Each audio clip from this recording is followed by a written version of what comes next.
नमस्कार, मी Gangadhar Jagtap, multiplier branch office Hingoli, राहणार भांडेगाव, तालुका जिल्हा हिंगोली. तर आज देवकरवाडी येथील शेतकरी प्रगतीशील प्रगतीशील शेतकरी यांच्या शेतामध्ये आलो होतो. तर यांनी यांच्या हळदीसाठी मल्टीप्लायरचा वापर केला.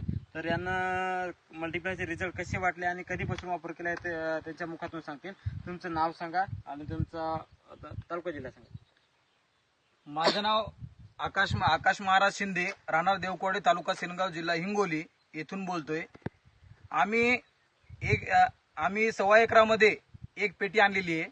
तर या पेटीमध्ये आम्हाला एवढा रिझल्ट भारी आला आम्हाला की आम्ही त्यावेळेस अगोदर आम्ही काय केलं, हळद जी होती ती हळद आम्ही पाण्यामध्ये बुडवून लावली आणि त्याच्यानंतर आम्ही पहिला जो डोस आहे तो खतामध्ये वापरला आणि खते पहिलं जास्त वापरायचो, आता ते कमी प्रमाणात आम्ही खत चालू केलेलं आहे.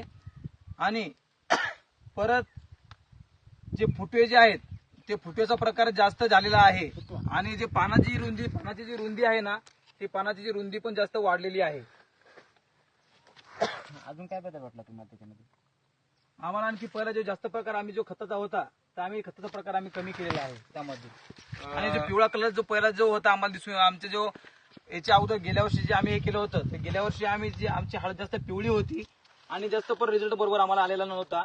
तर यावर्षी आम्ही मल्टीप्लायरचा डोस घेतल्यानंतर त्यानंतर आमची हळद पिवळा जो कलर आहे तो कलर पहिल्यापासून पिवळा कलर नाहीये आणि फुटवे आणि पानाची जी रुंदी आहे ती जास्त वाढलेली आहे. बरं, खरोखर तुमचा रासायनिक खर्च कमी झाला का नुसताच कमी झाला? नाही, रासायनिक जो खर्च जो आहे तो आम्ही कमी केलेला आहे हा रिझल्ट लागल्यामुळे. तर रासायनिक खर्च कोणता कोणता कमी केला सांगू शकता? रासायनिक खत म्हणजे जो आम्ही खाली जो ड्रिचिंग जो करायचो आपण, वॉटर सोल्यूशन आपण जो करायचो तो आम्ही कमी केलेला आहे. आणि खत जे आपण जास्त टाकायचो ना ते खताचा पण प्रकार आम्ही कमी केलेला आहे. जसं मी सांगण्याप्रमाणे 30% कमी केलेलं आहे. हा, 30% कमी केले. तर 30% रासायनिक खर्च कमी करून सुद्धा तुम्हाला दरवर्षीपेक्षा रिझल्ट चांगले वाटले. हा. तर इतर शेतकऱ्यांसाठी तुम्ही काय सांगू शकता?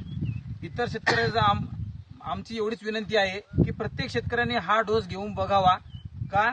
कारण प्रत्येकाला या हळदीचा अनुभव जास्त येईल, जास्त तर येणार तर आहेच, हा आमचा अनुभव आहे. आणि हा प्रत्येकाचा आमच्या गावामध्ये प्रत्येकाने घेतलेला आहे. लिंबाजी शिंदे यांनी, एकनाथ पोलीस पाटील, एकनाथ देवकर या सर्वांनी वापरून बघितलेले. प्रत्येकाचा अनुभव चांगल्यालाच आलेला आहे आणि एकदा तुम्ही पण घेऊन बघा.